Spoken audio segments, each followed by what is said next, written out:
Hello, everyone, and welcome to episode 101 of Through the Years, the podcast that reviews Ring of Honor show by show from the beginning. My name is Trevor Dame. The other voice you will hear is the co-host, Matt Feuerstein. And Matt, the listeners won't know until now, but we're getting started a half an hour late, all because my computer freaked out right as we were starting to record. So if I'm extra spicy tonight, it's because of that. I also got a chance to inform Trevor that he is no longer ruled by a queen. He is indeed ruled by a king. He didn't know, but now he knows.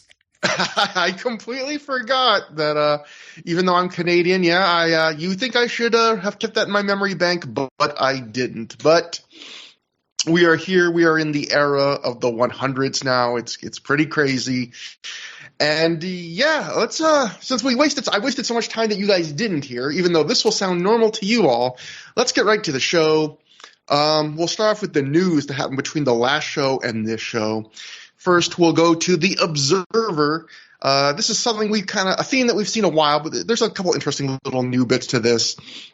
Dave wrote in The Observer at the time, Dave Meltzer. Gabe Sapolsky is cutting way back on usage of TNA guys, in case the decision to break ties comes, as it may, at any time. Joe and Christopher Daniels are booked full-time since they are two of the biggest stars for the company. AJ Styles only has a few dates left for the rest of the year. Alex Shelley will be on some shows, but those will be the only four. Austin Aries and Roderick Strong are under TNA contract, but after the situation a few months back, they seem more like Ring of Honor guys, as Aries still hasn't been brought back, and Strong has rarely been used of late by TNA. So when he says they're cutting back on use of TNA guys, what this show made me think is that means that they're still going to be using them, but they're cutting way back on what they're going to do. Yeah, and it's interesting because it's like, AJ only has a few more dates for the rest of the year. He actually only has like 2 more dates in the summer, and then that's it for him. That's it for him for many years, right? Yeah, and I don't think Alex Shelley is very long for the World too, even though this kind of makes it sound like, he'll be on some shows. Well, really, he's almost done too. So really, it is just kind of down very soon to Joe and Daniels. And I guess Homicide's in TNA by now? Yeah, because of LAX, yeah. It's funny that Dave didn't even mention that, but I guess Homicide. I don't know when the big LAX feature and push really gets going proper. I don't know if that had even happened yet by April. I'd have to go back and look.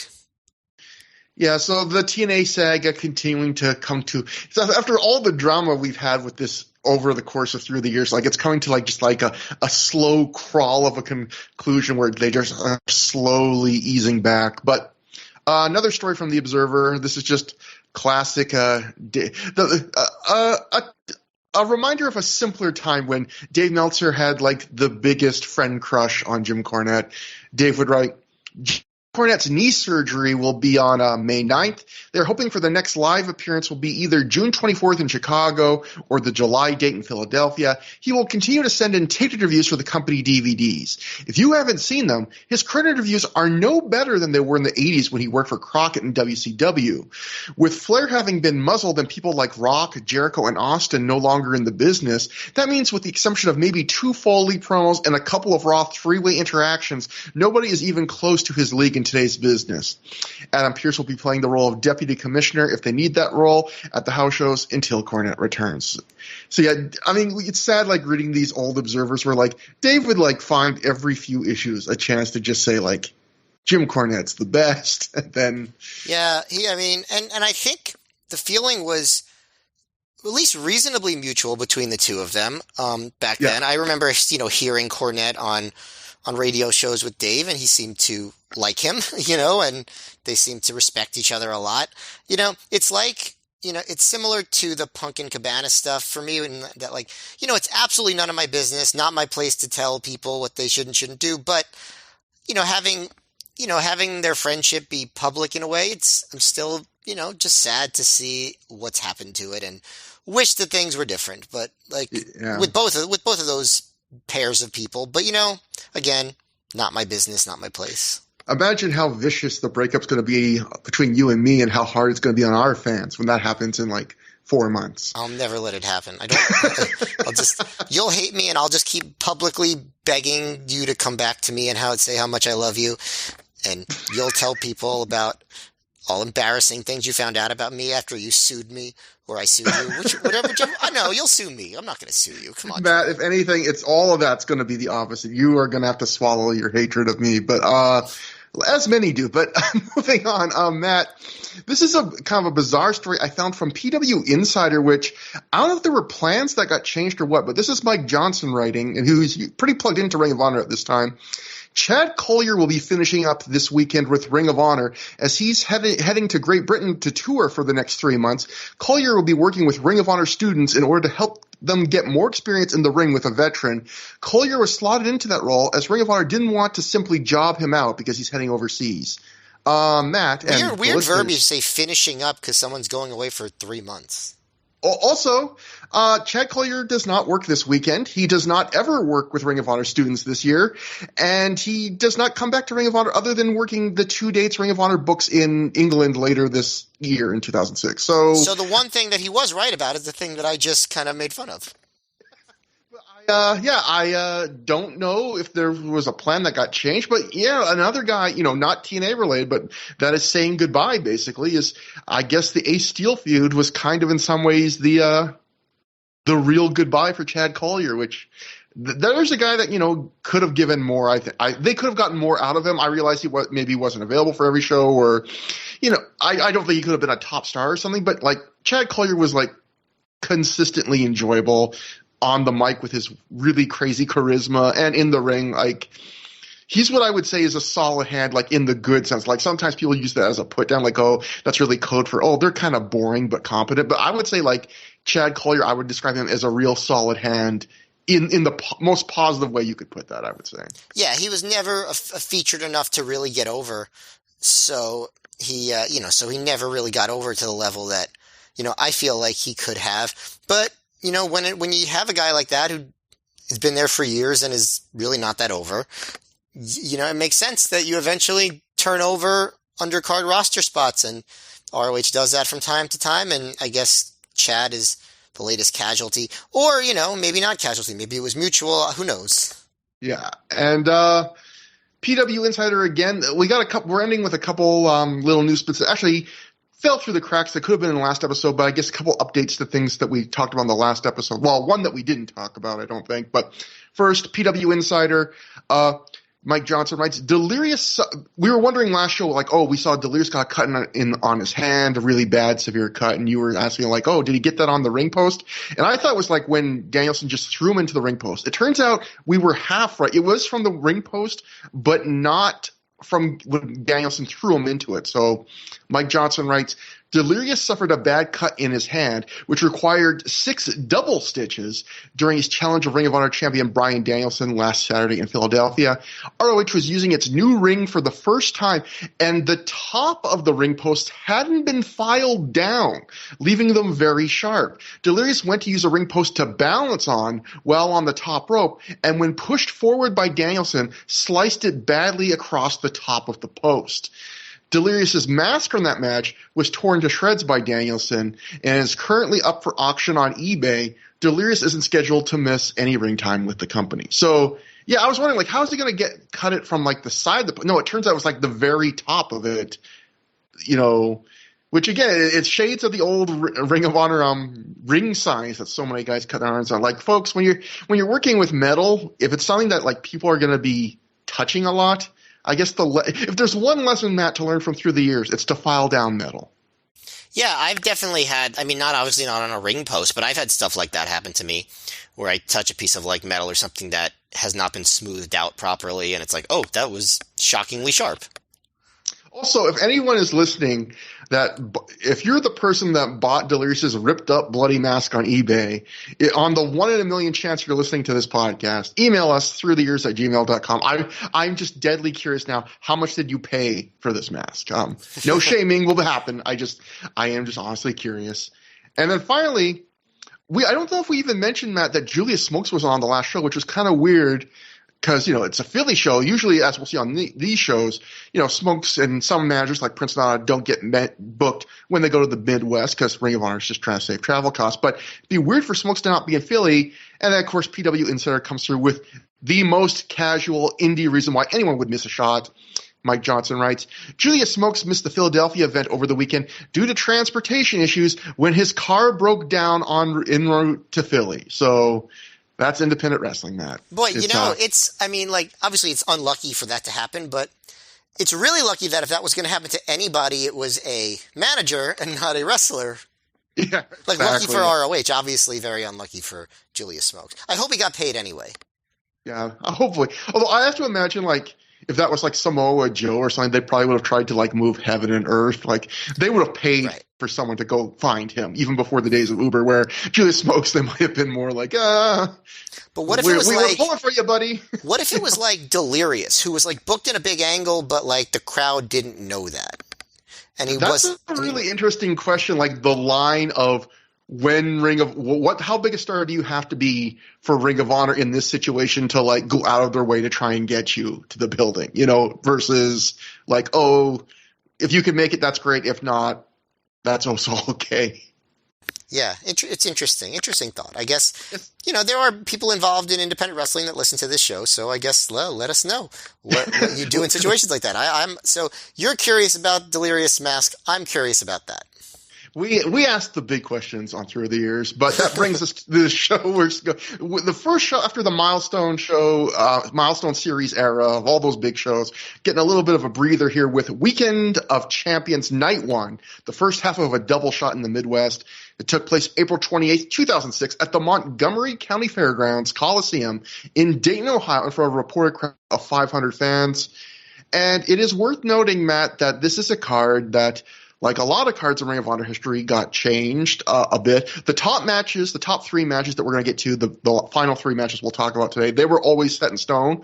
But seeing as how Davey Richards was supposed to debut on the last show and he didn't, as we documented why there and what we think the plans were for him here, he was also supposed to be on these shows. So actually on this show, instead of Delirious versus Jimmy Rave, it was supposed to be Delirious versus Davey Richards and Jimmy Rave versus Jay Fury.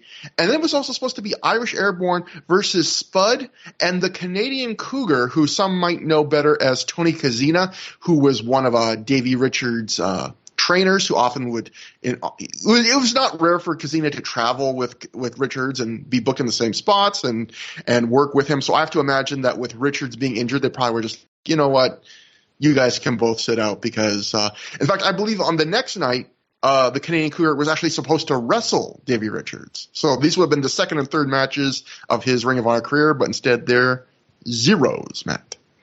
Interesting. And that moves on to finally a little note from the Observer, and we'll have to we'll compare and contrast this to our opinions. But Dave Meltzer wrote, based on the live reports where Dayton was a good show, although he says not great compared to the show we'll be covering the next time, largely because the last three matches on the card were strong. So we will see if we agree. And we open outside the building, which looks dingy as hell. They always have something from outside the building when they go to Dayton. You got to just imagine that the inside of that backstage area is just super cramped based on the fact that they do that so often. Lacey is talking to a shirtless Jimmy Jacob. It's always weird when a wrestler is just like, before the matches even start, just casually shirtless outside. And Jacobs, when he is shirtless in promos, he always is like rubbing his chest. Caressing is actually a better word. He is. Asking Lacey if she saw him lose his match last week, the one he lost on purpose, because he didn't want to have her live up to that stipulation where she would take her shirt off for everyone to see if he won the match. He says he's like her knight in shining armor, and Lacey does not appreciate this. She's mad and says if Jimmy doesn't win one of the matches on this double shot, she's kicking him out of Lacey's Angels, which again has one member, which is Jimmy Jacobs, two if you include Lacey, and she says she'll never talk to him ever again if she kicks him out and he doesn't win a match this weekend. Lacey walks away. The camera zooms in on her legs, as the camera always does, until Jimmy has the cameraman stop doing that. So yeah, setting up a little mini storyline, giving Jimmy a reason to giving him some very mild stakes for this double shot. Well, for him, these are huge stakes. Yeah, for him. Yeah, I guess. I wonder how much that would mean to fans. Again, this is something I appreciate about Ring of Honor, that they would very often try and come up with reasons to make things make sense or have meaning. Either it was, minor things like just, if Jimmy doesn't win one out of the next 2 matches, Lacey will break up with him in a wrestling sense. The Jimmy Jacobs character arc in 2006 and 2007 is, in my opinion, extremely good. So, I think all of this plays into it. And next we go backstage where Christopher Daniels is on the phone with Allison Danger. I think Allison Danger might have been on a tour of Japan at this time. I'm not sure, but he's telling her here he wishes she was here, but it's fine that she's not. And to not worry, he'll take care of this weekend himself. Gabe then does the thing where he counts him down to start his official promo. So we caught something we weren't supposed to see. That very crazy call where he's just like, I'm sorry you're not here. I wish you could be. Daniel says Nigel McGuinness is first and foremost in his mind tonight because it's been a long time since he's had a title. Tonight it's time for him to be a champion again in Ring of Honor. Daniels then moves on to Claudio Castagnoli, recapping that at the last show. He chose him to be the first man he ever shook hands with in Ring of Honor, only for Claudio to turn his back on the company that made him famous. And then Daniel says Claudio has jumped to the top of a lot of men's lists, but when he's done with them, Christopher Daniels will still be waiting for him. Matt, I don't think he will be waiting for him. I don't think they really make much of this. No, I am not even totally sure that they ever wrestle again in this era of Ring of Honor. I mean, I'm not sure that they don't either. You know what? They do in tag team competition. Mm-hmm. That I can say for sure. Now that I think about it. Yeah, but I don't know if they really bring up this angle when they do it. But maybe they do. Maybe I'll be surprised to find out. It is interesting that they, this conceivably should give Daniels a reason to be insanely mad at Claudio and go right into that. But I guess because they just want Claudio more involved in the CZW feud up top and they want Daniels doing other things. I mean, it's not like what Daniels was doing instead was so important. They could have thrown Daniels in there more if they really, and made more of the whole Claudio handshake thing. I mean, yeah. I mean, the reason they did the handshake for Claudio was obviously not to create a personal issue with Daniels. It was to say ROH is showing you an extra amount of respect and you stab us in the back. So I guess it's okay, really. It's not that big of a deal that they didn't really go to Claudio versus Daniels. And that brings us to the opening match. Kind of speaking of the Jimmy Jacobs saga, I don't know if this was intentional, but obviously it will plant seeds for a path the storyline takes later. Colt Cabana defeats Jimmy Jacobs, escorted to the ring by Lacey, via pinfall in 9 minutes and 2 seconds after he hits a power bomb and a folding press.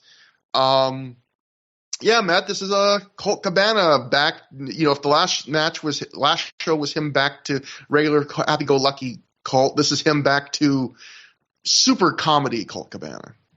Yeah, I mean, this in some ways this match was entertaining because, both these guys are entertaining and I do enjoy Jimmy Jacobs' character development here and the stuff with Lacey.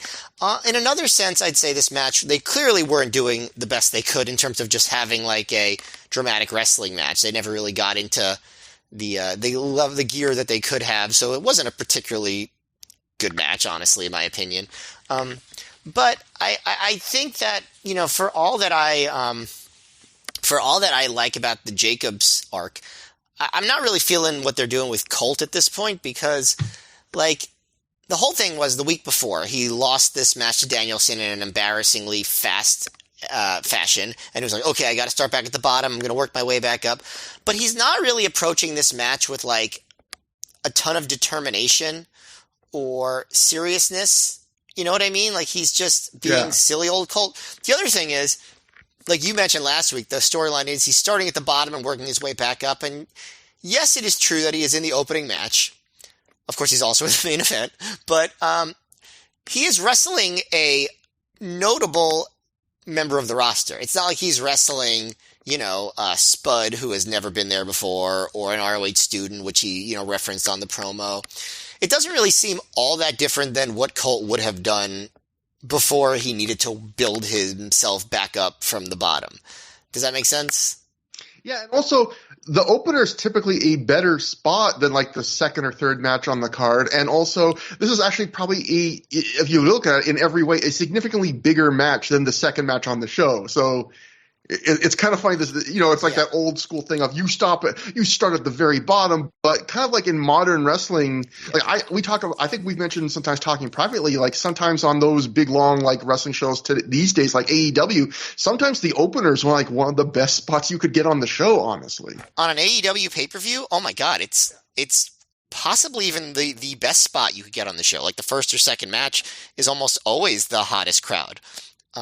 I've been saying for a while they should let some of the women's matches go first, especially the ones with like a real high level of potential, because I think those matches would get over way better and be remembered better. But anyway, total tangent. Like the crowd is hot for this, and they're not super hot for a lot of the rest of the undercard, so that does show the value of being in the opener. Also, again, these are two characters that are relatively over.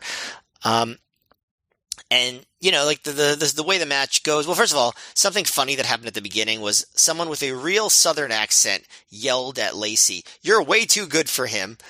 And I thought it was pretty funny. I'm not going to do the accent because that might be offensive to people, but it was funny.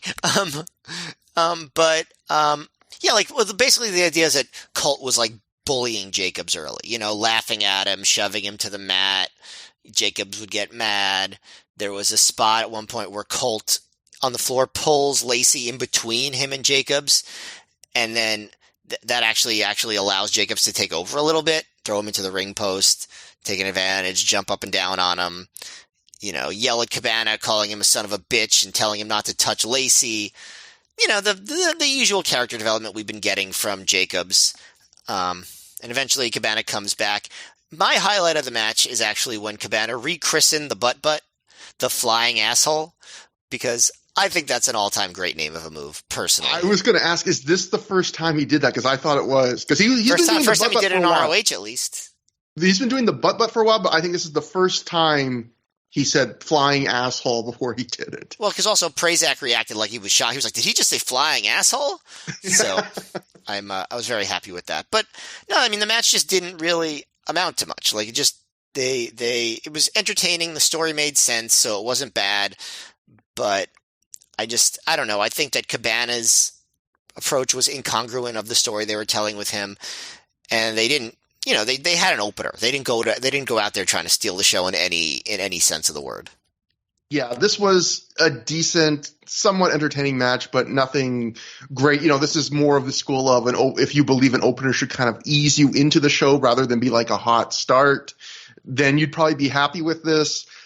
Colt back to complete comedy mode, like you said, where the first few minutes he's just absolutely bullying Jacobs, like just shoving him like he's a little kid, and then like you were saying, the recent character development for Jacobs, where the second he ever threatens Lacey an opponent threatens Lacey anyway, he like sees red and just goes nuts and starts swearing, and then actually starts taking control. Even spits on Colt, I believe, in this match. They did get to a little bit more action in the final few minutes. The tempo never really got up as fast as you think these guys could, which will be kind of a theme for the night. But there was a cool spot where Jacobs drop kicked Colt out of midair when he did the SIE moonsault. A couple notes. I thought maybe in a way Colt did a better review of this match than either of us ever could, because near the start of the match, like Colt, Jimmy is pissed or something, and Colt says something off the mic. I believe it's something to the effect of him going, "Jimmy, your intensity is at a 10, and you need to take it down here to like a 3 because I'm an opening match guy again." Colt basically like telling you. Like, I'm not gonna, I'm not like what you were saying. Like, this is the shoot conversation they had backstage. Exactly. And the other thing I was going to say is Jacob stumbles on the ramp when he makes his entrance, which I am always a fan. I would watch a compilation of wrestlers stumbling on the ramp, even though I'm sure that's embarrassing and not fun for those guys. I believe we had a ramp stumble a few shows ago from Sal Renaro. It's just, especially when it's a tiny ramp, for some reason that's funny.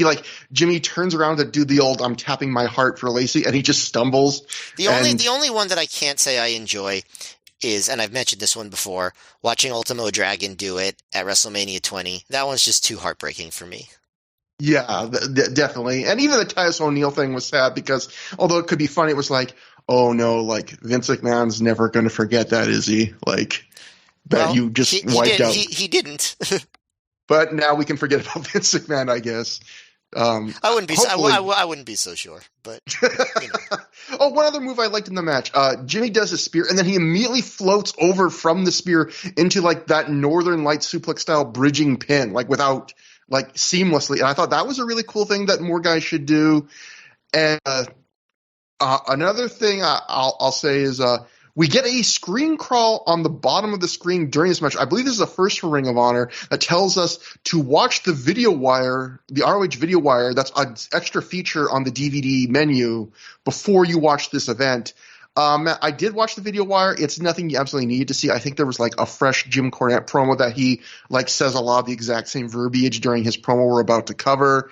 But I believe this is what's the first time at least Ring of Honor went out of their way to like point out like, hey, those online video wires, we're actually now sticking them on the DVD, and like, hey, you should watch that first. Yeah, I think this probably was the first time it was on the DVD. Gabe totally into the video wire in a big bad way at this point.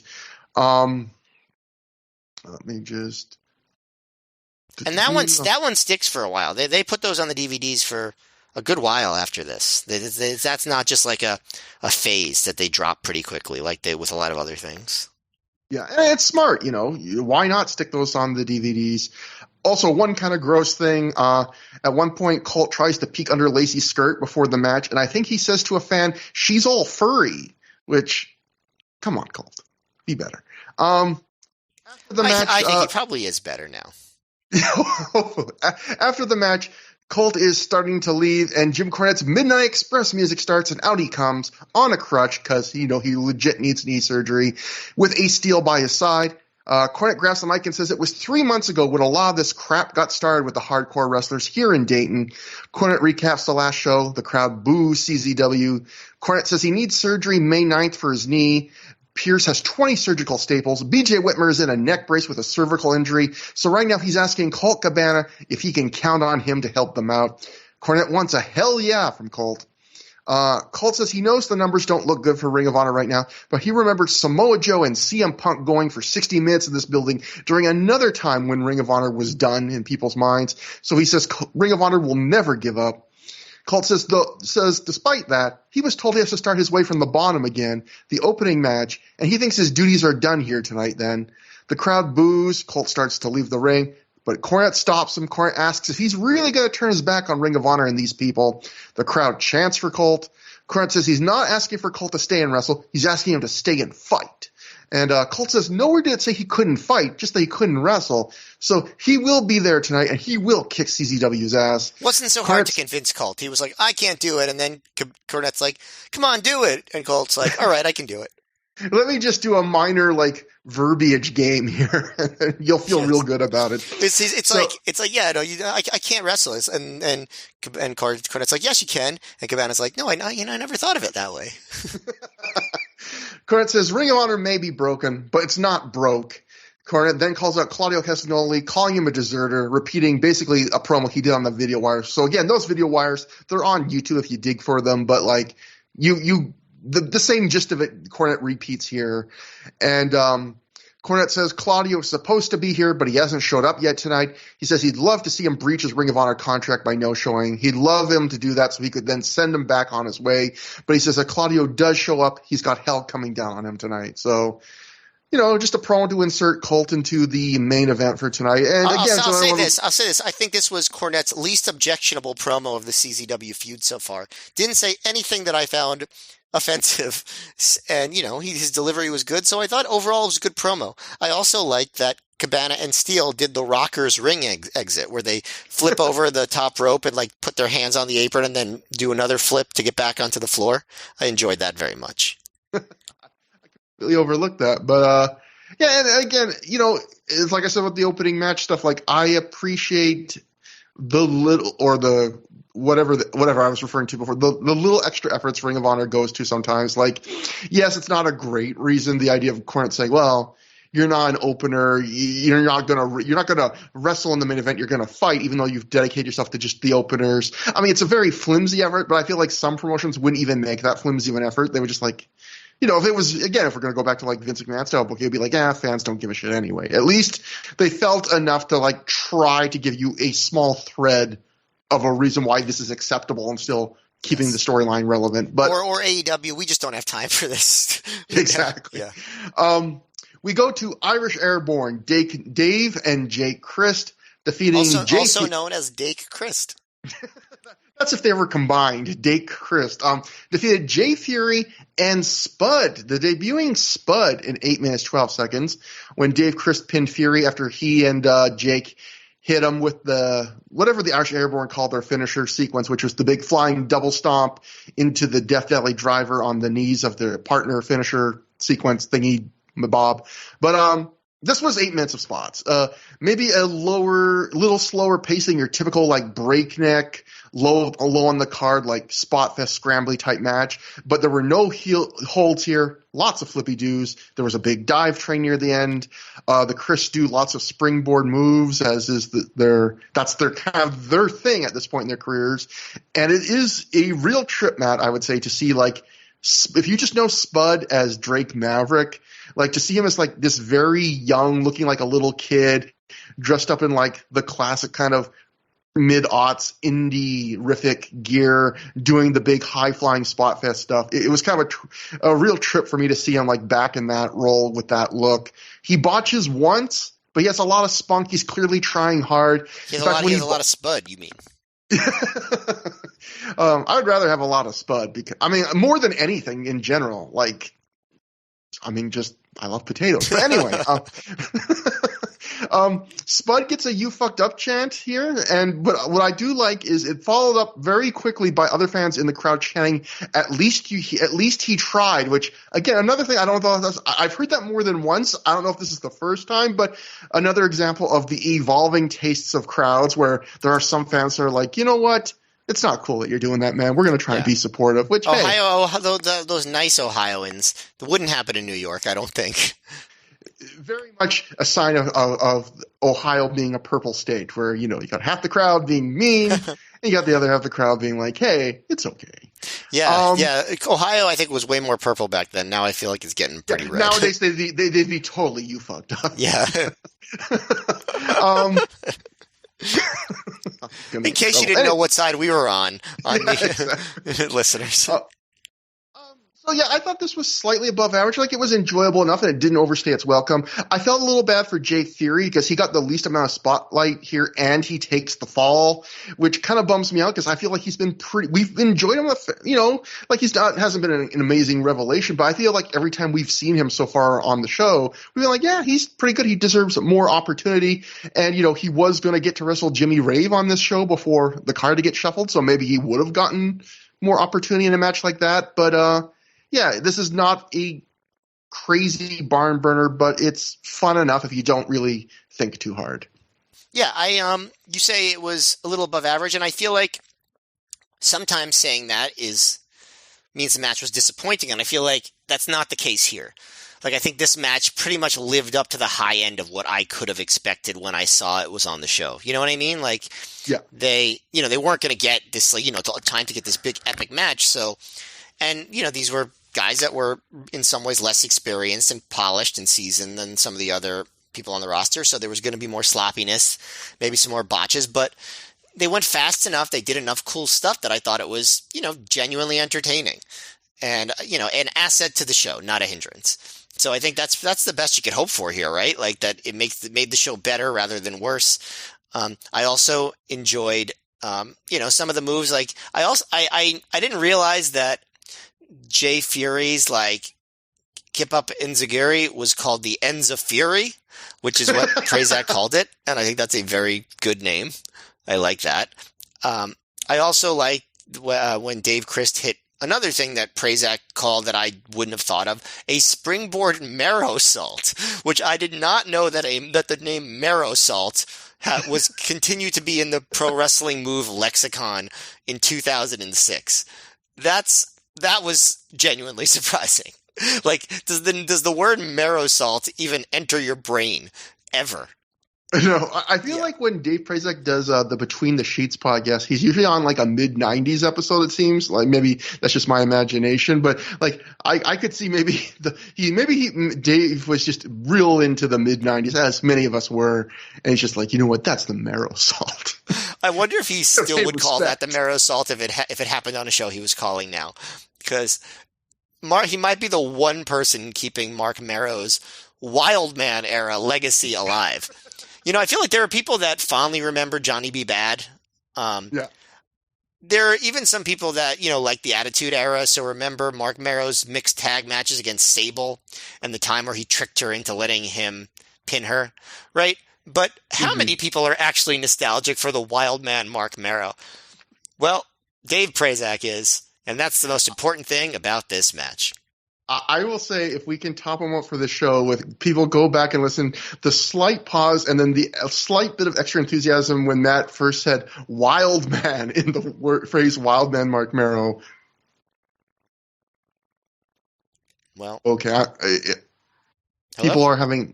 Hi, sorry, I stopped just for a second. I hope no one is hearing that. There's an incredibly loud domestic dispute going on across the hall, but I will not edit this out then. No, it is. I got caught. I was listening to see if it was bad enough that I need to call the police. But should I edit it out, or would the listeners enjoy hearing about it? It's weird enough. Let's. You know what? Maybe it'll have to be evidence one day. Who knows? But so I'll leave it in, listeners. Yeah. Listeners, here's Trevor's address in case you need to call. No, just kidding. Okay, so immediately you know what the sad thing is? We were getting to one of my favorite parts of the show. You should just bang on the door and be like, "Hey, I'm recording a podcast here," and then that'll actually probably make them both feel bad, and then they'll make up. So immediately after that match, I shouldn't joke about domestic disputes. It's not funny. No, I mean, again, yeah. I mean, you know what? We need to joke just because this has been a really crappy night for me at this point. So let's have some fun and move on to one of my favorite moments of the entire show. Immediately after the match, we cut to Super Dragon viciously attacking a Ring of Honor student from behind, right next to a big, burly, older man with a gray goatee, sunglasses on, arms crossed across his chest, and below his arms, we can see on his t-shirt, it has the words "Big Daddy" written across them. And this man, he casually just looks over at something that's happening, Matt, literally like 2 inches from him, like he's seeing an ant walk along a patch of sidewalk. Like he could not be like less bothered that Super Dragon is just decking this guy, like almost touching him.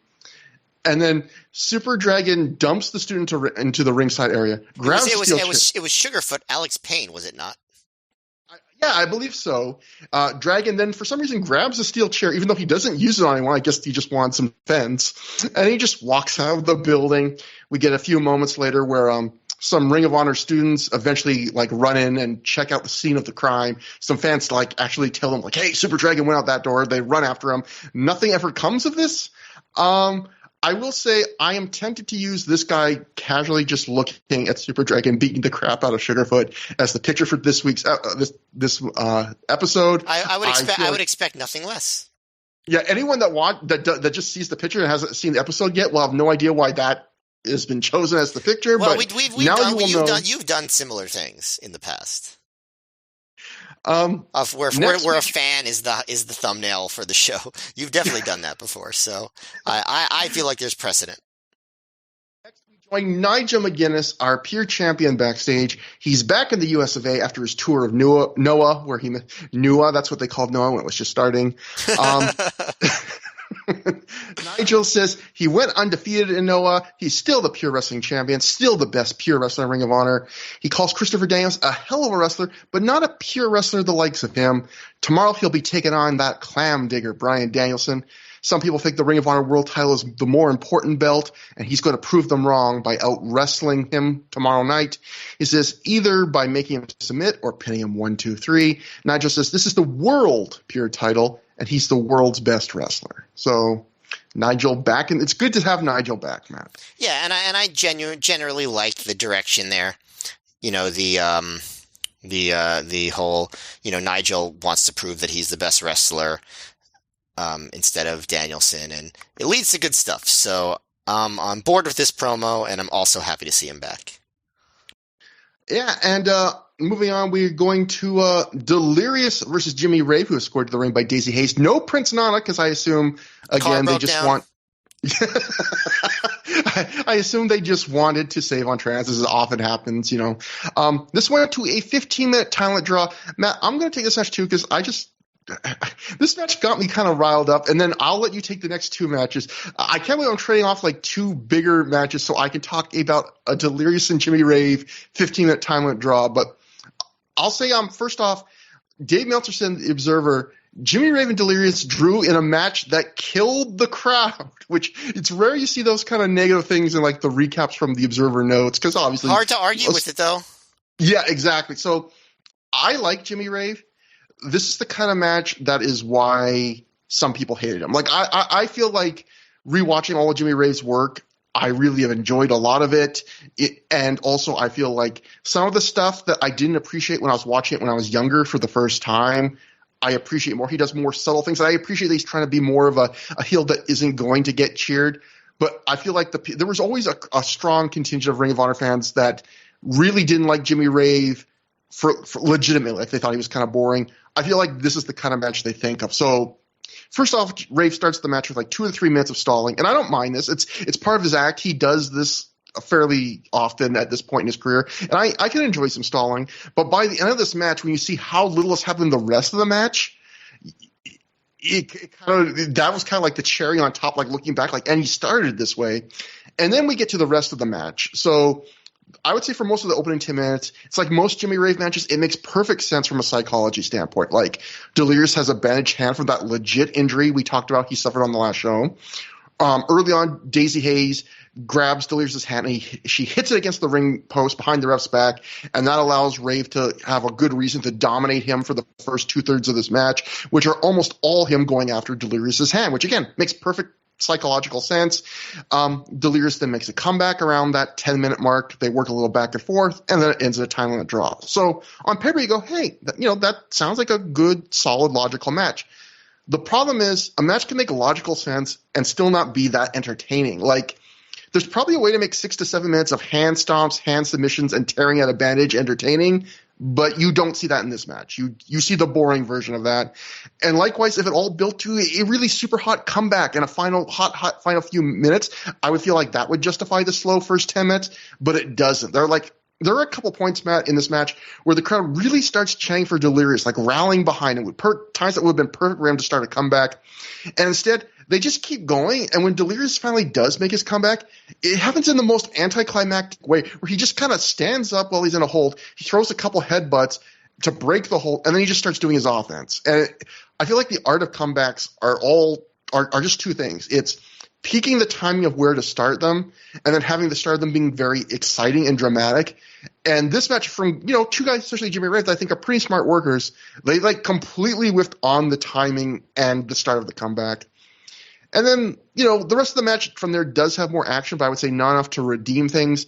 And then you have the end where Daisy Hayes slips a chair in the ring to distract the ref so she can go to the top rope, do a big splash to break Delirious's Cobra stretch on a Rave.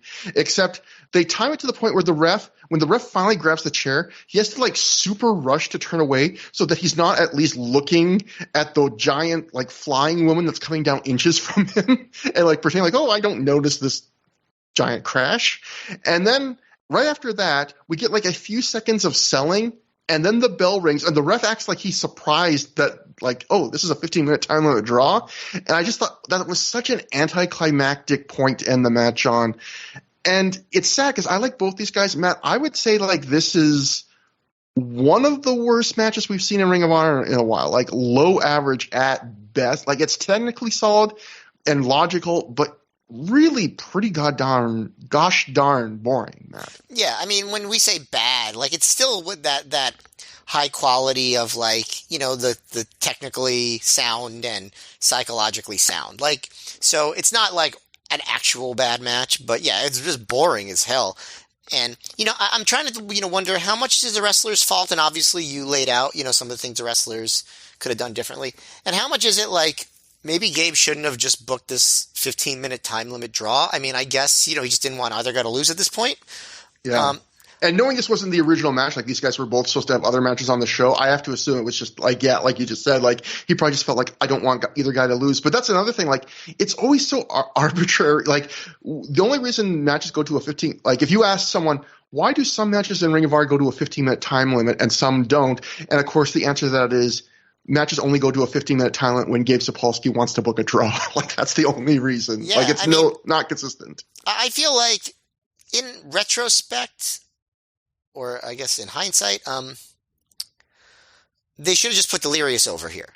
He was going to get a world title shot soon, and Jimmy Rave wasn't. He was going to get a tag title shot the next day, but this was a singles match, and I don't think it really would have hurt Rave to lose this match to a guy who was being built up for a title match. So I think that they should have just put Delirious over and had a shorter match. But, besides that, do you think this match would have done better if Nana had been there working the crowd?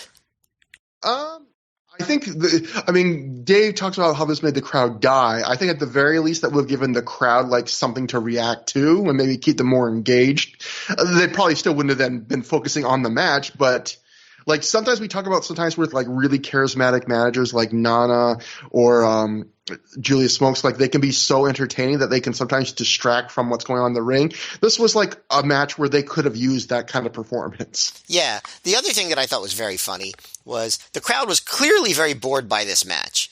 But then at the end, there were still a bunch of people chanting for 5 more minutes. Exactly. I wrote my notes after the match, a few fans chant 5 more minutes, and I wrote, "Dear God, why?" Yeah. No, but it's just like, this is a match where they had a game plan that did not match what the crowd wanted, and they were not able to think on their feet or if they were, they chose not to. They were like, we're going to stick to the plan, and we're going to be rigid about it, and, it didn't work. And that brings us to the Ring of Honor Pure Title match. Nigel McGuinness defeats Christopher Daniels by countout in 20 minutes, 19 seconds.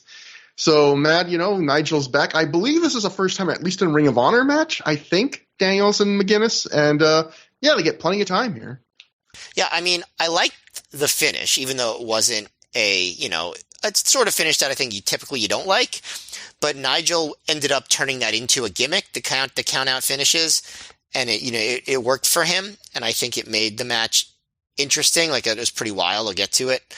But I do think the last match really did kill the crowd, and that made this match come off a lot worse than it otherwise would have. I think this was another match that was technically solid, but not that entertaining comparatively, or at least disappointing at the very least. Because Nigel, I've really been enjoying him, before he went away, and this match, and Daniels, I like sometimes, don't like others, the way in his ROH matches in this era, but I don't think that this match really worked too well. First of all, obviously they start off with a very intense handshake, so I guess the gimmick now is Daniels just shakes hands all the time now. He's all in on the code of honor, no questions asked. So I guess that's character development, I suppose. But then some people in the crowd start a tea and crumpets chant at Nigel, and I'm trying to think, like, is that supposed to be an insult? Like, are they supposed to be like insulting him by saying these are things that people in England eat? Because people everywhere like tea, and crumpets are good. Yeah, crumpets are like what? Like fruit cookies, right? Yeah. Are they like, okay, you know what? I've been exposed to that because I'm not even 100% sure what crumpets are. They like more like American style biscuits? Or are they more like British style biscuits, as you said? I'm going to look it up. I think they're like, I think they're like little, like, okay, so I'm looking it up. So this, man, we have a lot of listeners in the UK that will think of us as total idiots now. But, we are, so that works out. It's small griddle bread made from unsweetened batter or water, milk, flour, or yeast. And it looks like they'll put like either butter or fruit on them. I guess. They look a little bit like English muffins. Yeah, again, are they just what we call English muffins? Is that what crumpets are? And I didn't know that all along. I guess that is. I guess crumpets are just what we call in America English muffins. Wow, now I feel extra stupid. Well, you've all learned something about me and Trevor, and never tell anybody that we were that dumb. But okay, so on this podcast listened to by too many people. Yeah, exactly. The next wrestling show I'm at, well, I don't know about we, I don't know if I can get it going, but I'm going to chant English muffins I'm going to chant it at an American because that's what we call them here, and we'll see what happens. I looked up crumpets on Wikipedia, and it's as if even Wikipedia is mad at us because one of the first lines in Wikipedia says that crumpets are popular in the United Kingdom, Canada, New Zealand, South Africa, and Australia. Canada's the second country listed. I didn't know what they are. So I'm embarrassed. I'm off the hook. Well, I mean, Wikipedia is wrong. It would be the first time. That's true. You know what? Somebody pranked Wikipedia by adding Canada in that list. All right. I just got to also say, Google always does like the questions based on your search thing. Two of the questions here are crumpets good for you? And how do the British eat crumpets? Which for some reason, those two questions make me laugh. The idea that people are like, are crumpets good for you? Like I imagine you Googling it's that. Bread, everybody. On your plate. It seems like it's basically bread. Anyway, yeah, where were we at? Nigel McGuinness clock. Christopher Daniels. Yeah. Okay. So yeah, they start slow as you do in these matches. They do the whole dealies with the rope breaks, and Nigel, Daniels gets Nigel in a wacky neck and arm hole with his leg over Nigel's neck, and that causes him to use his first rope break. Then Nigel starts going after Daniel's shoulder. He does a series of arm-based holds. But Daniels is able to reverse that into a half crab, and Nigel uses his second rope break. Nigel goes right back to the arm, though, and he actually gets on. Did you notice this, Trevor? That arm submission. And they don't call it. They have finally given up on him on calling it, and he does it. Yes. So he does that arm submission. The crowd doesn't react to it, so obviously they don't remember it. But I was happy to see it back. It's my favorite part of the match. That damn arm submission. It wasn't really my favorite part of the match, but I still like it. Nigel does the... I don't buy like wrestling shirts, let alone wrestling meme shirts, but I would buy if someone made a t-shirt that said that arm submission in the font of that 70s show. I think I am legally obligated to buy it at this point. It would have to have Nigel McGuinness's picture on it, though, because I don't want it to be that vague. Yeah. Nigel does the I have till 5 referee thing, so he was clearly more focused on the match the next night than this one. He was like, this guy doesn't have an O end at the end of his last name, so this is not the match I'm focused on. But also at one point, Daniels does an STO, which I've now decided is Mike Tyson's favorite wrestling move, so... Every time I see that, I'm going to mention that. I'm going to say, STO, Mike Tyson's favorite wrestling move. Listen for it, everybody. Deep vein thrombosos. Because we're not going to talk about what crumpets are anymore after this. You'll just have to listen for that. We already know what crumpets are now. So, I can confirm they are English muffins. Yes. It's official, folks. The picture told me so. I had to be, at this point, Matt, I'm doubting everything I know. So, yes. But anyway, there was a really good counter to the headstand here, which is Nigel went for it. Daniels attacked Nigel and turned it into a Death Valley driver for what had been the best near fall of the match up to that point. And I think that's one of the best counters to the headstand I've ever seen. So I did appreciate that. But Daniels gets Nigel in, I guess, a Cobra clutch, basically. And Nigel uses that as his final rope break. Then he starts doing more of the impact stuff. Nigel does the running European uppercut, rebound lariat, Tower of London, all that stuff. And eventually, Nigel, when he gets to the ropes, he's at a rope break, so he just clutches the ropes until both guys tumble out to the floor. And both guys are down on the floor as the ref counts. And Nigel stops Daniels from getting back into the ring. They fight in the aisle. And then Nigel throws Mary Kate, the photographer, into Daniels, which is the second time of the night that a male wrestler uses a woman to shield him from another male wrestler. But this time it was a non-wrestler. It was the photographer. Threw her into Daniels to knock him down and then gets back in the ring just at the count of 20 to win. So that was a very dramatic finish to what had not been a particularly dramatic match. Reading back my notes, the match sounds good. Like, I think they do a lot of good stuff, but it's just the pace, the crowd, it just didn't come off that well. I still think it was a good match. I just think it wasn't any better than good. Like, just like a very, very basically good match. I completely agree. For me, this match was a big beneficiary of following the last match and really every match on the show before it, because I think on another night, this would be a little bit disappointing from these two, especially Nigel, because I do agree this is just kind of like a standard, solid, like just good, nothing too special, but solidly good match. But on this show, especially following that last match, it's the best thing we've seen on this card so far. And in some ways, I would actually say this is kind of like a better version of the last match. It's like medium pace, long, some big spots, but not as many as you'd expect. It tells a simple, logical story where this match, both guys are working on one body part on the other guy. And it's just more competently done. There's a little more color to it, like the stuff you mentioned, like the Nigel stuff of aping Danielson, or there's a point where he like arrogantly celebrates a hold only for it to be immediately reversed. Like just those little moments between moves to help make a match less dry. Like it's nothing special, but again, it has some of those moments that the last match was missing. Even just like the opening few minutes, it's just them doing a parade of really simple counters and reversals. It wasn't revolutionary, but to me it felt like what a pure title match should feel like, which is like a technical battle, where you're just like, I'm going to put you in a hold. Now you have to figure out a way to get out of it. And I also liked the end. I liked the end where Nigel's going for the Tower of London, and Daniels gets him in the Cobra Clutch a second time while he's sitting on the turnbuckle.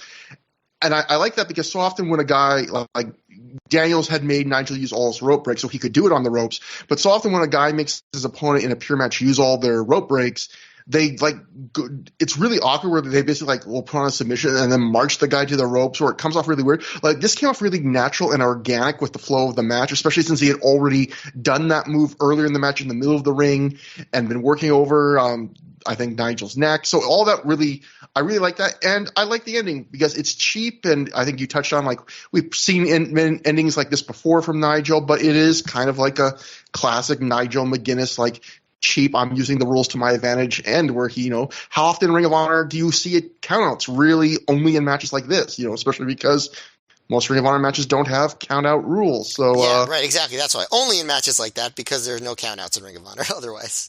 But even in most pure matches before Nigel, like, it's really just Nigel occasionally pulls it out because it's a neat heelish way to kind of get a cheap win that's still technically in a way a clean win. But on another show, this might not have been this might have been a real disappointment. But on this show, like, I will take a match of this quality at this point on the card. But after the match, the crowd chants, "This is bullshit," so they were not happy with it.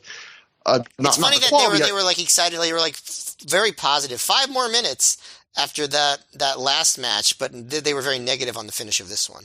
But I guess they're supposed to be. He is a heel, so. It is now intermission, and Dave Prazak is backstage in a plaid button-up shirt, not even a suit. So even Prazak is not putting on his A game on this show. He's back there with Bryan Danielson. Wherever they are, it's very dimly lit, kind of going to what you said earlier, Matt, about how like they seem to always want to shoot something outside in Dayton. Probably these areas like this are why. Prazak tells Danielson that Nigel plans on winning their match tomorrow night, which is always kind of funny. Like, yes, of course his opponent plans on winning, but Danielson says in a screamy short promo that the Brits talk a lot of crap. He's going to unify the belts this weekend and prove who the best really is, at which point Samoa Joe walks in. Joe tells Danielson he isn't here to fight him, but tonight he's going to win the tag team championship, and he's going to run CZW out of the building. And when that's all done, he's going to be coming back for what's his. So, I like this promo segment, except I think it's extremely funny how badly they snub Jimmy Yang in this promo. Like, they don't even mention. I think Danielson mentions him for like a second. He's like, after I beat Jimmy Yang tomorrow night, like that's it. That's the only mention of Jimmy Yang. Like they don't, like he just goes right to tomorrow night. He doesn't even bother cutting a promo on his opponent on this show. Yeah, because sometimes you hear about like promos, or even like in the world of real fighting, where they're like, "Oh, you're cutting a promo on your next fight when you haven't even done this fight yet." Danielson technically in this segment is cutting promos like on his next two major opponents. Like they're building up Joe and Nigel more than Yang. But if they wanted to remedy this problem, they could have just done this promo after the Yang match, and then it would have made sense. Or not book Bryan Danielson versus Jimmy Yang, but we'll get to that. Sure. We then get an ad for FIP Heatstroke 2005 Night 2, so continually being almost a year behind on their FIP releases. Then we get a match that did not make the show, which is kind of interesting because this show came a little bit in under 3 hours, and as we'll see like on the last show and on the next show, like Ring of Honor was now at the point where they could go like 318 or something on DVD, so they probably could have included this, but Flash Flanagan defeated Apocalypse, and yeah, we'll see Apocalypse, coming up on the show proper. But I feel bad for Flash Flanagan because I feel like so often he gets booked in matches that either don't make the shows, like the DVD releases, or they're just like very short spot duty. Like people can say, "Oh, he has such potential," but like in Ring of Honor, it seems like he never really got a huge shot. But either way, Matt, we get our Ring of Honor World title match. Bryan Danielson successfully defends the title when he defeats Jimmy Yang via ref stoppage in 20 minutes, 12 seconds, when he made him pass out in the crossface chicken wing. Dave Meltzer wrote in The Observer, Bryan Danielson retained the Ring of Honor title, beating Jimmy Yang with a chicken wing in what was said to be Yang's best match ever in Ring of Honor. So, Matt, what do you think about the match? And as someone that has recently rewatched every match he had in Ring of Honor before this, would you agree that this is his best match? Because I would say, he had the Gibson match, he had the Strong matches. How do you think this stacks up? If this is his best match, it's, I would say, barely. It didn't stand out. I was like, oh, wow. I would say this is probably Danielson's worst title defense. And, at least of the major title defenses, I know he had that match like with Azrael where it was basically a squash and stuff like that. I don't really, I feel like the Xavier match was all right. It was shorter. This match was, full length title match, and it wasn't, it was good. It was a good match. Bryan Danielson, it was a good match, but like, it's just not on the level you expect from him. I think the crowd wasn't so invested, I think is part of it. Jimmy Yang, it was impossible to buy him as a threat to the title. They just hadn't built him up that way at all, but, Danielson got to do his stuff. I watched this match on Thanksgiving, and right at the beginning of the match, when someone in the crowd yelled, "Yeah, Jimmy!" for a second, I thought they yelled, "Thanksgiving!" And I was like, why would he yell that in April? That's surprising, but, hey, you know what? Maybe it was Thanksgiving. Maybe that is what he said. It's possible. But yeah, I'm going to yell English muffins and Thanksgiving at the next wrestling show I'm at. Just see what happens.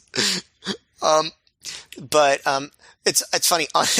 Another thing that I enjoyed, on his entrance, Danielson just looks at the camera and goes, "You see this belt? You see this belt?" And then I thought he was going to like say something about it, but he just doesn't.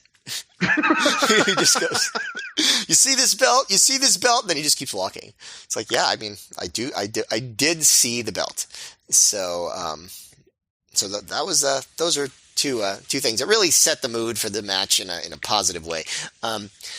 Danielson at this point is always doing the thing where he tells the ring announcer to give him a special intro. So this time it was the best wrestler these pricks have ever seen, which could be true. It's possible.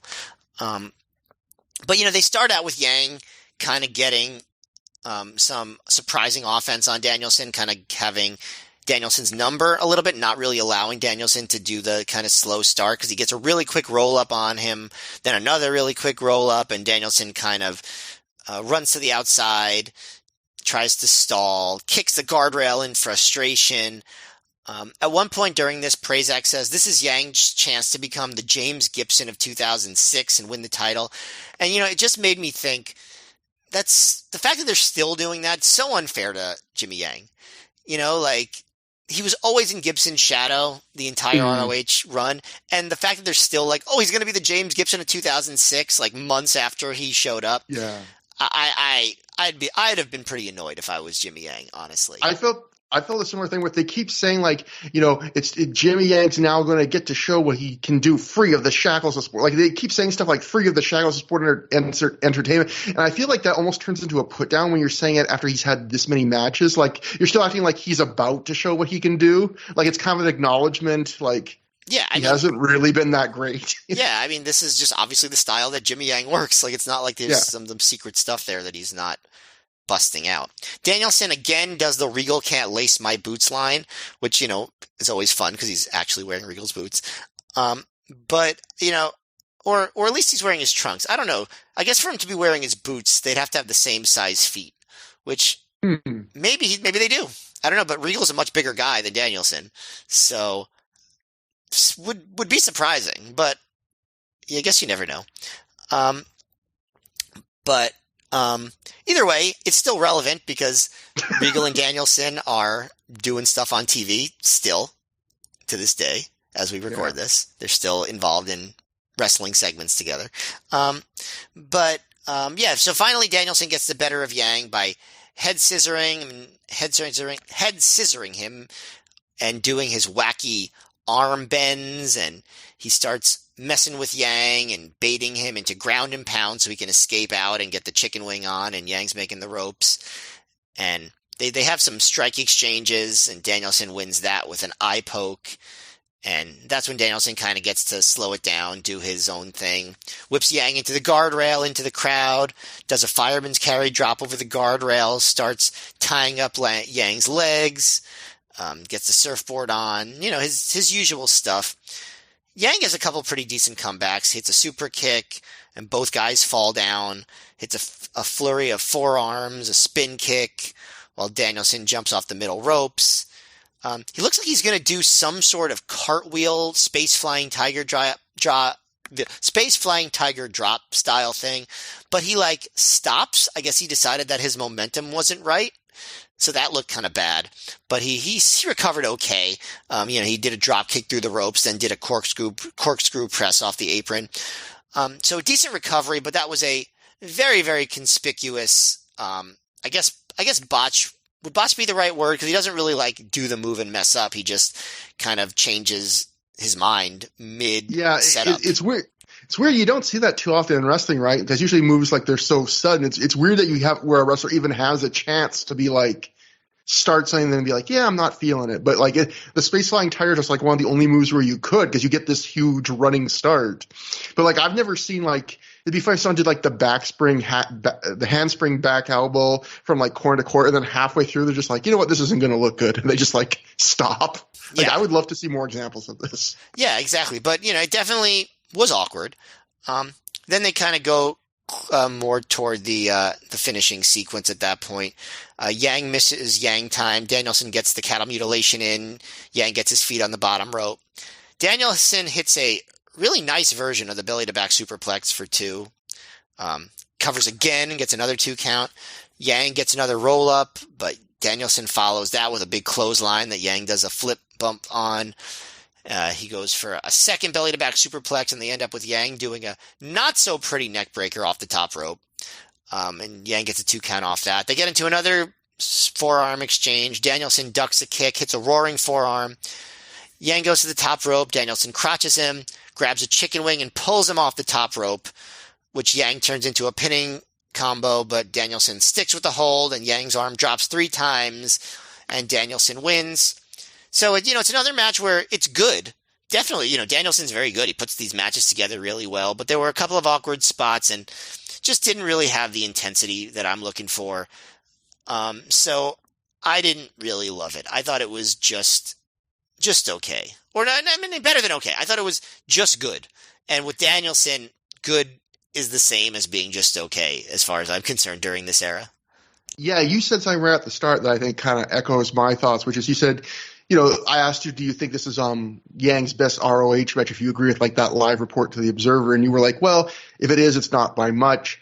But you also said, I think this is Danielson's worst title defense so far. And I would agree, because I think I started off my notes for this match by saying, this is what I expected going in, which is it's a match that is on the low end of Danielson's title defenses and the high end of Yang's Ring of Honor matches, which simultaneously, which I guess kind of tells you how good Danielson is and how kind of middling Yang has been. But I would agree, it's like high good, which is good for Yang at Ring of Honor. It's just like you said, it's kind of disappointing for Danielson. I would say this is, the best match on this show so far still. Maybe not by a ton, but I would say it's better than the match we just saw before it, which would have been the prior best match. Watching this match, it reminded me of probably the match we might have put as like the worst Danielson title defense before this match, which is the one against Chris Sabin, or that'd be at least near the bottom. And I think I said during that match when we covered that one, that felt like it was a good match, but it felt like a match Danielson could have had with anybody. Like it didn't really have a lot of unique personality to it. And this match to me had a similar vibes where, yeah, Yang does some unique offense that you see from him regularly, but this is a Danielson-led match where at times I felt like you could outright see him spoon-feeding Yang the match. Like there was one moment where I actually heard him telling Yang like the next sequence of moves, and it has that kind of flow of like 2 or 3 moves for Danielson, 1 move for Yang. You do something now, Yang, and then I'll take it back and tell you what to do next. And it really felt, this was, Yang's time to shine, and he didn't really show a lot of personality. Like he did what he was supposed to do. Was that pun intended? Yang's time to shine. No, I wish it was, but because his move is Yang time, everybody. In case you didn't get that. Yeah, this match doesn't really have an identity beyond generic good 2006 Bryan Danielson match when you compare it to like the strong Danielson matches have like their own kind of vibe. Even the delirious Danielson match we just saw on the last show had a very much its own kind of vibe. This just feels like a kind of a blank template that Danielson could put a lot of people into. I will say I've frequently criticized the Yang always does the big wild spin roundhouse kick that he shoehorns often awkwardly into every match he has. I felt like he did the 2 best ones of those I've ever seen in this match. Both times it looked like he caught Danielson right in the side of the head. They looked great. I have no idea if they were safe or not, but I mean, they looked great and Danielson didn't seem to be hurt. So I'll give credit to him for there. And, so good, but disappointing. I also, this is the highlight of the match. This will tell you that the match wasn't that good. A fan at some point, I don't know if you heard this, Matt, yells, "Get your hands!" No, just kidding. No, he yells, "Get your hands off my Yang" at Danielson. And not only does that get laughs from the crowd ends up breaking into a round of applause for that fan. And I just felt like, okay, that was probably a great time for that fan, but boy, the bar was low on this show. Like the crowd actually gives this guy a round of applause for saying, "Get your hands off my Yang." But that doesn't even make sense. It's like Wang. Yeah, right, but it's not. It's Yang. Matt, on this show, the fans were taking whatever they could get. I also felt a little bad. Tea and crumpets, Thanksgiving, get your hands off my Yang. Those are the big 3 chants of the show. Also, 5 more minutes for a match we hated. So I would love to talk to Yang without hopefully – I couldn't ask this without probably offending him, but I would love to know his mindset during his Ring of Honor run because – he has to be better than this elsewhere. I would need to rewatch Yang. I know I've said that a few times before, but I don't know if he's mailing in it. I don't always feel that way. Some people are just not good fits for a certain style. That's all. He's very talented. It's just this wasn't his cup of tea. And why I say that is because at one point in commentary, Prazak points out that Yang wore his white coat for this entrance, and he says Yang only uses that jacket for special occasions like when he worked WrestleMania 20 or when he debuted in Ring of Honor. So clearly in that sense, if he has like a special jacket he uses only for like matches that are really meaningful to him, you would think he'd be just going out guns a-blazing. And again, he does not look bad in this match, but you would have never get the idea like that this is the kind of match where it's like, I gotta break out, like this is a special night for me, I'm breaking out the good stuff. Like it doesn't feel like that, which again, I would just love to know his kind of mindset. Like, was he really feeling that way about a match like this? And just like you said, it didn't click. That's honestly is the most interesting part about Jimmy Yang and Ring of Honor to me is that kind of stuff. But, that brings us to the Ring of Honor Tag Team title match, our semi-main event. Generation Next of Austin Aries and Roderick Strong defeated Matt Sydal and Samoa Joe in 24 minutes, 41 seconds when Aries pinned Sydal after hitting the 450. So this becomes the new best match on the show so far. I thought this was a low, very good, clearly also the crowd's favorite match on the show so far. They were pretty darn into it by the end, chanting that was awesome and ROH after it was over even. still, I thought I'm just having a bit of a Milestone Series hangover, or maybe I'm in a grumpy mood because of my computer being broken for half an hour and the hearing a possible murder across the hallway. But I thought this was like another match on the show, which I could say about so many matches, that was like a half to a full step lesser than the same match might have had on a larger show. Like, this is a very typical Strong Aries tag, which means it's packed with moves and action from bell to bell, certainly way more than anything else on the show thus far. It's just a hair more casual and slow in the body of it than you'd expect from these guys. And, it's a very standard structure. We get an extended period where Aries gets beat down, and then an extended period of time where Seidel is beat down. Everyone looks good apart from a couple minor whiffs. It's a match that's hard for me to find detailed things to say about. Like, it doesn't underachieve. I would say it comes in like the lower half of where I'd expect this match to be in. It's a very, even the story feels like B show in the sense that it's continuing and rehashing stories we've seen elsewhere in like more exciting or fresher contexts. Like, it's the Joe is trying to win the tag team title storyline, which they had kind of given up on, and they're bringing back for this one night. It's the Seidel's trying to find different partners to beat his own stablemates for the tag team title storyline. It's, in a way, Joe's just, it's even echoing the Seidel's in the Samoa Joe role that Joe was in the Briscoes feud in like years earlier, where he's just trying to match up opponent after partner after dream partner to win those titles. And it's good. It's very good. It's just, I could see on like a WrestleMania weekend show these guys turning it up just a little bit more, and this being like outright like really great. I feel like this is probably the first match on the show where I liked what feels like a significant amount more than you. Like, I also wouldn't say this was a absolutely great match, but you said it's a low very good, and I think it's a very high very good.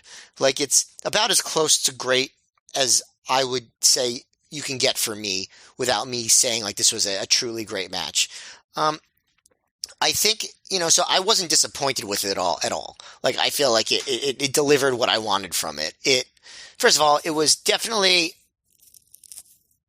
was on another gear than every other match on the show so far. There was more pop to what they were doing. It was faster paced. They seemed to be like trying to put out more, like just like really show more to the audience. There wasn't really, to me, a sense that they were holding back so much. I mean, Joe a little bit, because I feel like this is the show where we can officially say, all right, he is not putting his full effort into ROH, and, not blaming him, but he's not. Like the 100th show, I feel like he was as close as you could really ask for. But after this, it really happens only a couple times, and certainly not in these like big spot or brawling matches. Like, obviously he goes an hour against Danielson at one point. He has a big match with Morishima the next year, but like Joe really lets Seidel work most of the match here. And here's the thing about that. I think that what Joe did in this match is really, really good. Like, he looked good. Like, I'm not saying he was like lazy in what he did. He just really hung back for a lot of it. I really enjoyed watching Joe in this match. I think that him and Strong had good exchanges. I liked the stuff he was doing with like avoiding Strong's chops, blocking Aries' side headlock takeover.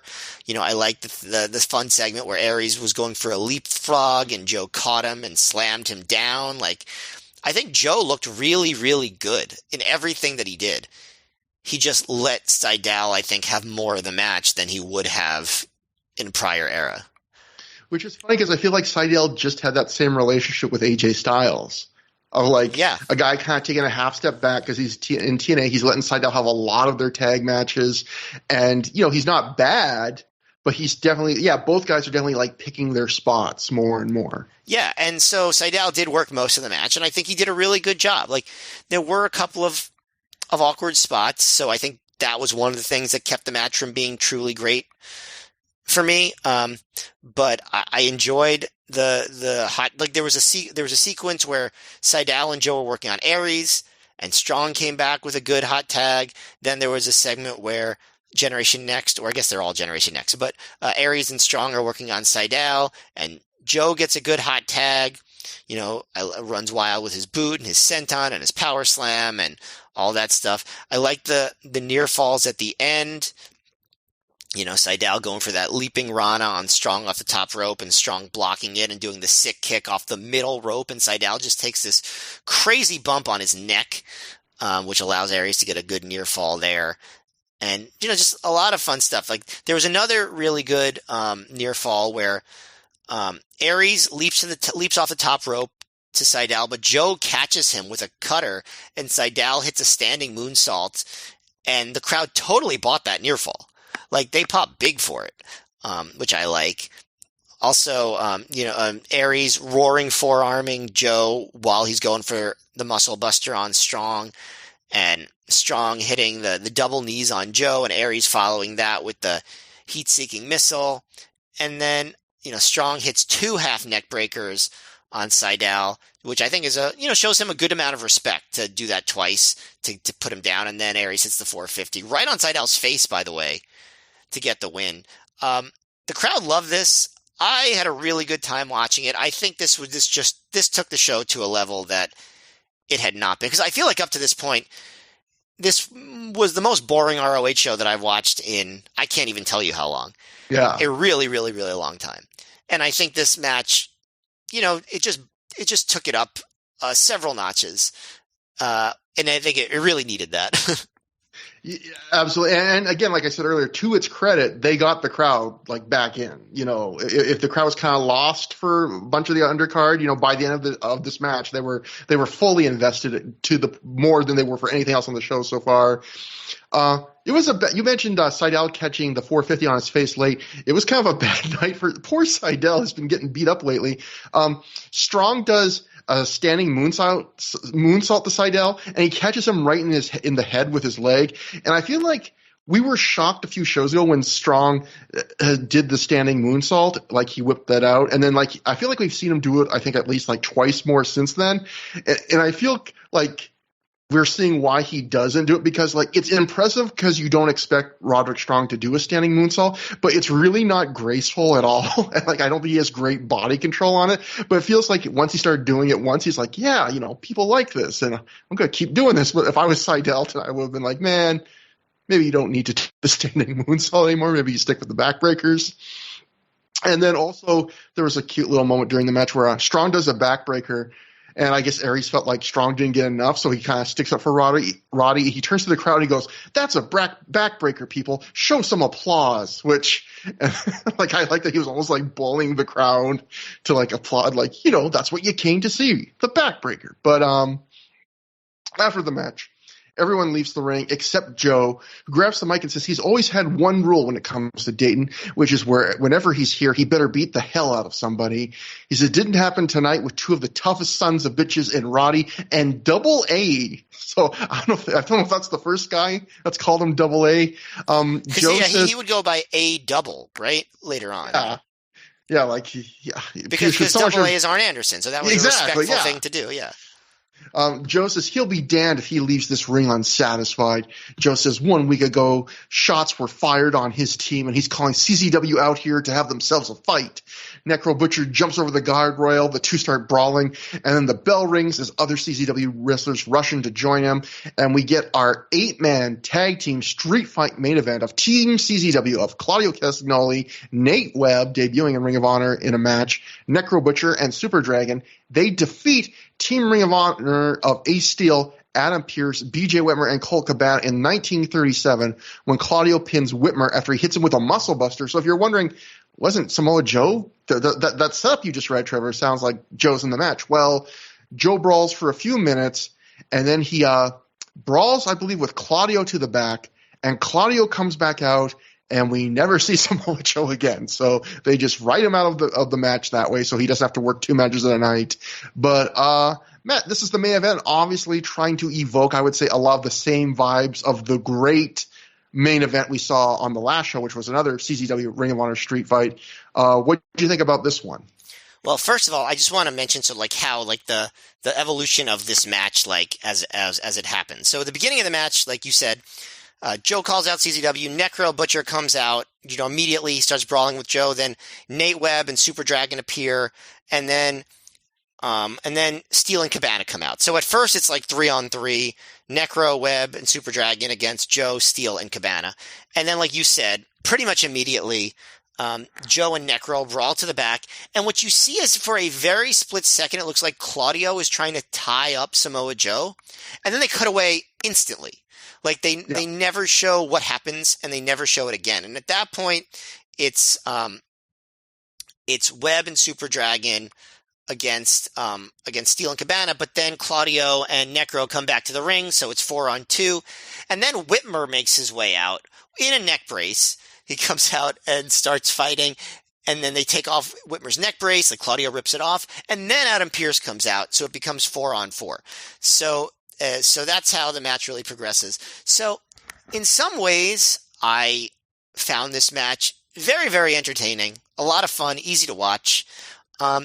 There were so many logical leaps in this match that made it very hard for me to overlook them. First thing being, BJ Whitmer.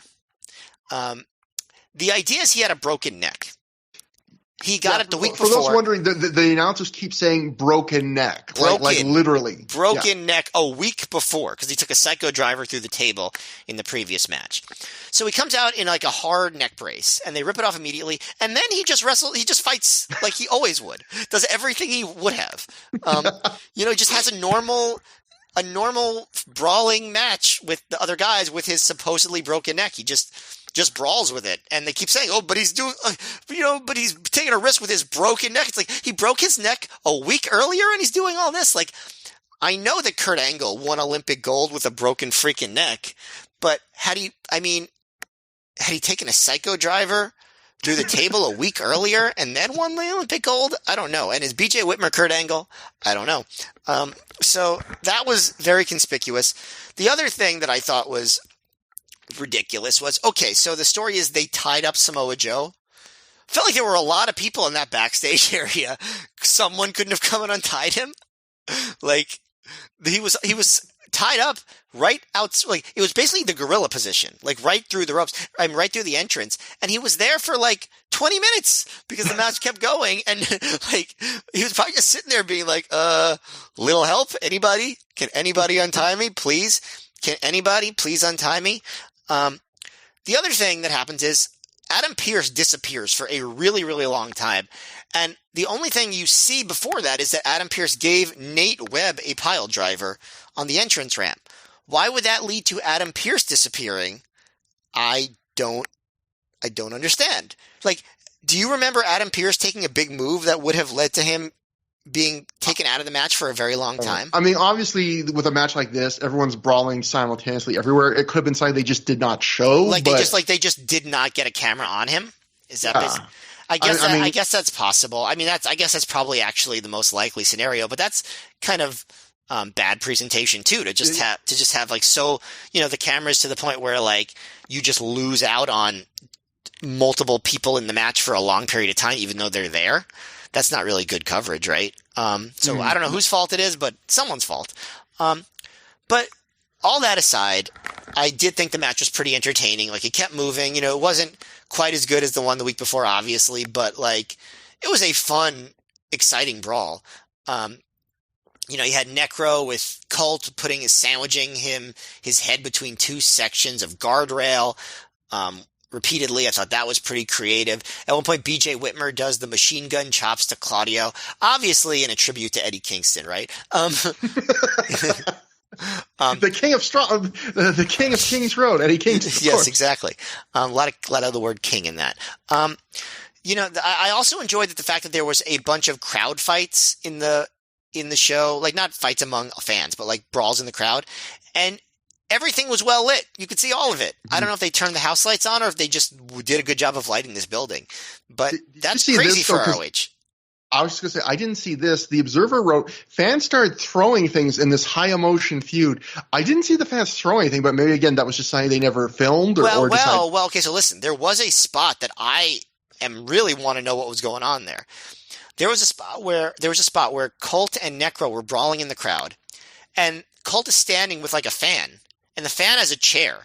And Colt tells the guy to throw a chair at Necro.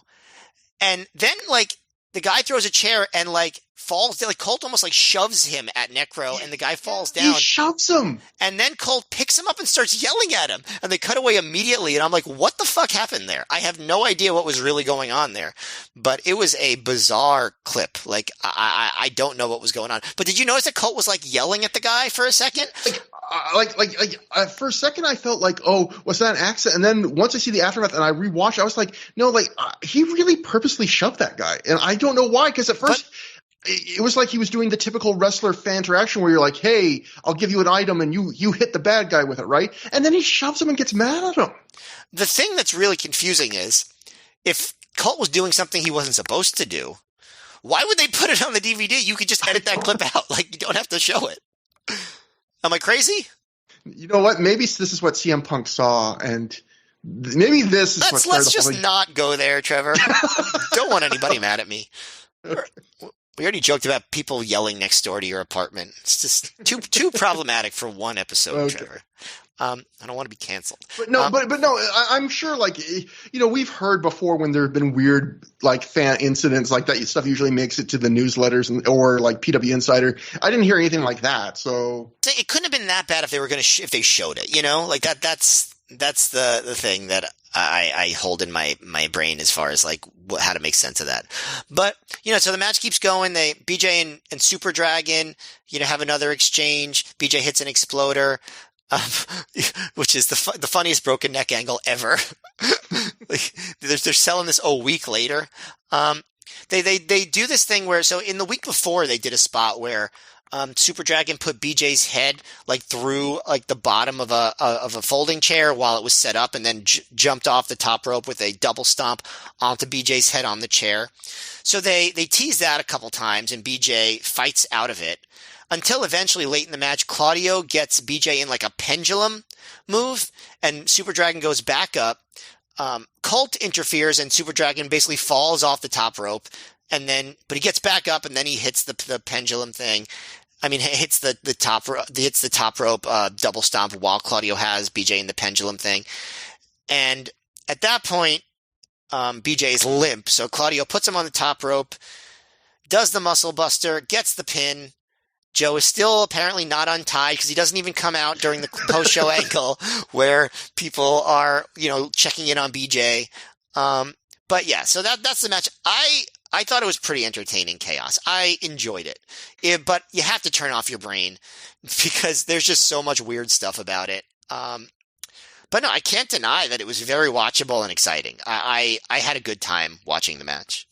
Yeah, I thought this was very good, but certainly not on the level of the last show. It felt like a little bit like a step lesser rehash as kind of the theme of this show of a match we've seen before. But it was very good, and it hit a lot of the same notes with, stuff going on all over the place, but all generally well lit. The camera cutting so often that you never really have a chance to get bored. A few big bumps, a big, highlight Super Dragon BJ Whitmer bump right near the end of the match. I felt a little bad for Nate Webb because we know Nate Webb has made comments in recent years about feeling resentful that like he didn't get more of a shot for Ring of Honor after he like sacrificed quite a bit in his involvement in CZW physically.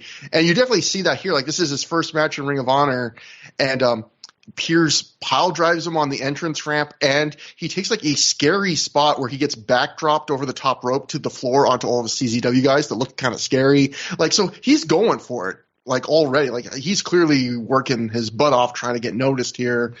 But it just felt, what it kind of felt like to me was when we saw the famous Ring of Honor fake riot, or real riot if you really still believe that, but whatever you want to say about that was got a lot of people talking. It was unique and interesting for its time, and then we saw them do it 2 more times in different cities, like the exact same thing, and it wasn't as good, and it was like it just felt like, every major market needs to get to see this in person.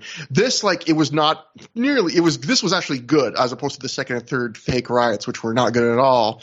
But like, this felt like the same thing as like, well, other towns need to get to see the big CZW Ring of Honor brawl now, and so like this was like the B show version, which was still pretty good. But and it did add two things in that it got other people involved that you would have wanted to be involved. I mean, Ace Steel, Nate Webb, they stick with this angle until the end. So I think that was an addition that this match gave the angle. But they also take away things like you don't really get much of Joe here. And it's funny, like they even try and kind of do the commentary thing. Like we talked about, we didn't like it on the last show. No Chris Hero either, obviously. Yeah, he had prior commitments. But like it's funny where the last show they did the no commentary for the main event, which Ring of Honor only does for really huge matches. And then we agreed that was kind of not the kind of the match to do it on because they could have used a lot of exposition from the announcers on the backstory. But on this match, they kind of try and do it halfway, where during the whole first 2 or 3 minutes, that's Joe is involved, no commentary. Then when Joe goes to the back, we get commentary for a few minutes. Then they're like, oh, let's get out of here. You know, when this is going to the crowd, then after a few more minutes, when they start to come back to the ring, oh, let's commentate the rest of the match. So it was like this really weird on-off thing they did with the commentary even, where it was like they kind of wanted to do what they did on the last show, but they kind of didn't want to do it. They didn't want to give you the whole no commentary at all treatment. And yeah, the one thing that you already mentioned it that kind of distracted me was just Ring of Honor usually doesn't go this huge into the hyperbole, but the idea of selling over, and I realize wrestling, it's part of wrestling is people overcoming impossible odds, and it needs to be larger than life, but it just was way beyond the pale to the point of being intelligence insulting to keep having the announcers over and over again, like he has a broken neck, especially when they're crying out, like when he's taking the big bumps at the end. It's like, he was wrestling the whole match and not selling the neck. And I realized let's say if you want to say the guy needs to overcome the odds, they need to like sell the odds, you know.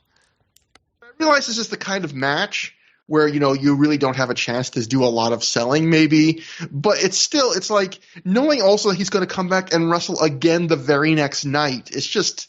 Felt like you can't do a big like stretcher angle like they did on this show and then have the guy just like win a big brawl the next night. Like you can't do that. Like that's wrestling malpractice.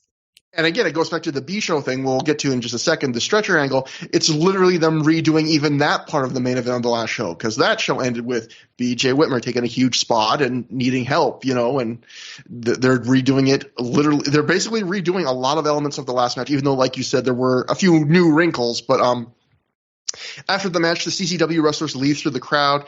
Ace Steel gets on the house mic and he says CZW's pussy asses didn't win shit. He demands they come back and fight. They don't.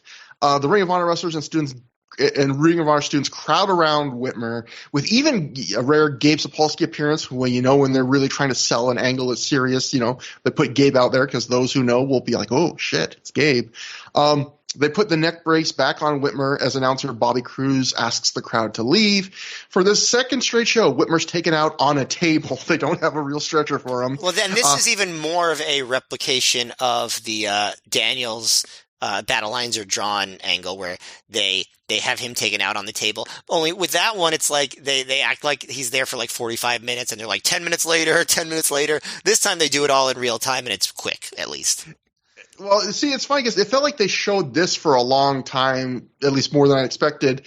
And it's funny because there's at one point, BJ's selling, but I think there's one point where they're carrying him out of the ring on the table. I couldn't quite make it out, but you can hear BJ saying something like if you do that, I'll fall or something. He is. He's telling them not to let him fall off the table. Yeah. I just felt bad for him. Weird thing. But ACL says his wish is for somebody in CZW to die, not just until they're stretchered out, but laid out until an ambulance picks them up. He says, piss on them all. And then Adam Pearce says, second place is just the first loser. This has happened 2 times. There will not be a third time. And so, the Observer writes, they tried to make it a panic scene like this wasn't planned and started telling fans to leave the building and that Whitmer was seriously hurt. Security told everyone to leave the arena, and then when fans were milling around the front of the building, they told fans to leave there.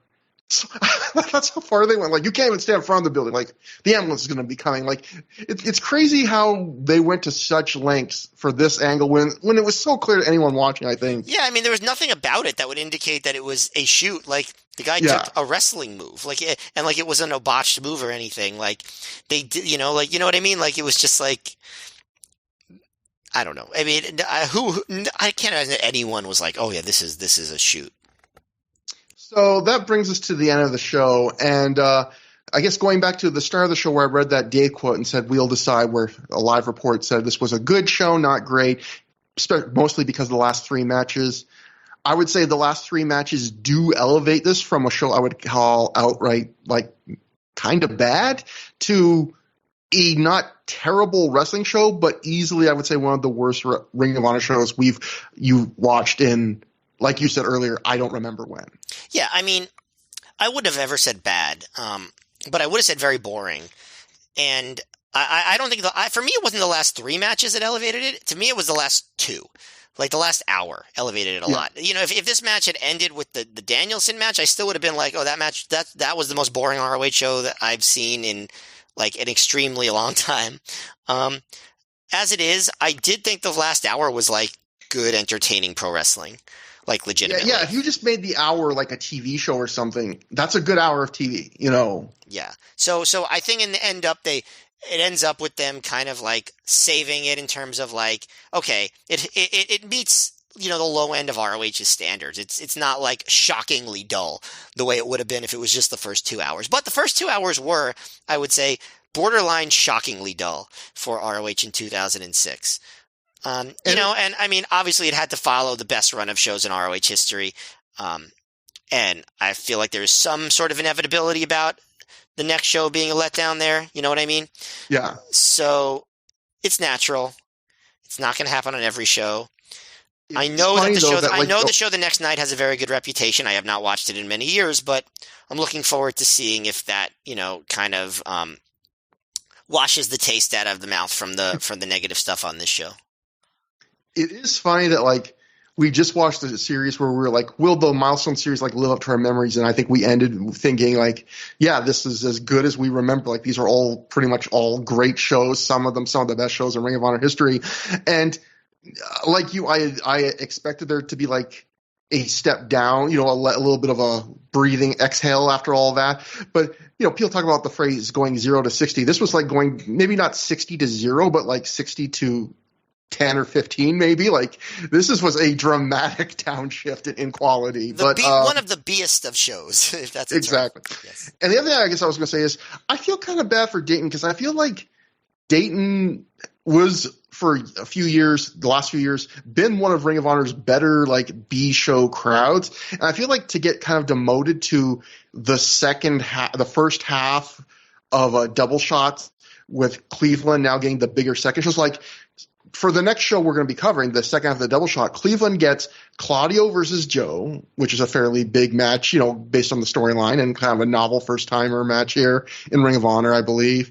It gets Super Dragon versus BJ Whitmer, which they've built with these last 2 crazy brawls, and they're going to go apeshit on each other. You got another tag match, which is Aries and Strong versus Raven Shelley, right? Yeah, which is, some could argue that the Joe and Seidel is a more enticing match on paper, but that match has more of a storyline hook in some ways, that the feud between the Embassy and Gen Next, and they have been giving the Embassy a lot of wins recently. And then you got Nigel versus Danielson for the first time. So, like, that's a much, much better show, in my opinion, on paper that Cleveland got over over Dayton. So I felt kind of bad for Dayton. In 2005, Dayton really was treated very well by ROH until they decided not to go to there at all for the last third of the year. And then when they come back, they're basically like, okay, Dayton's the B-show town now. Yeah, I felt kind of bad. Weird. Definitely weird. Yeah. But either way, not an unwatchable show. It's nearly impossible for Ring of Honor at this point to be an unwatchable show, but this is definitely, unless you are an absolute completist, I would say this is a very, very easy skip of a show. So that brings us to the end of the show. It was one of the weirdest shows. I quite had a good time, but Matt, this was one of the weirdest records I've ever had. It's probably one of the shortest shows we've ever done, and one of the most boring Ring of Honor shows we ever covered, but thank God the podcast makes it good. That's right. The podcast makes it good. English muffins. Yeah, the whole crumpet talk. So, if you want to get in contact with us, throughtheyears@gmail.com is our email address, THROH for through. Our Twitter is @TrevorDame and @MayorMGF, as long as Twitter will be going on. And, yeah, we have a thread on the ProWrestlingOnly.com plugs forum. And until then, next time on the show, we will be covering Weekend of Champions Night 2, which, as Matt said, has a much better reputation than this show. It's a card. I just ran down the best matches for you. So that should be exciting. That should be huge. Getting to see Nigel versus Danielson for the first time again. The match that people don't remember quite as much as the other ones. That's going to be fun. So it can't be worse than this. There can't be another domestic dispute. So, until next time, have a good time. Have a great time.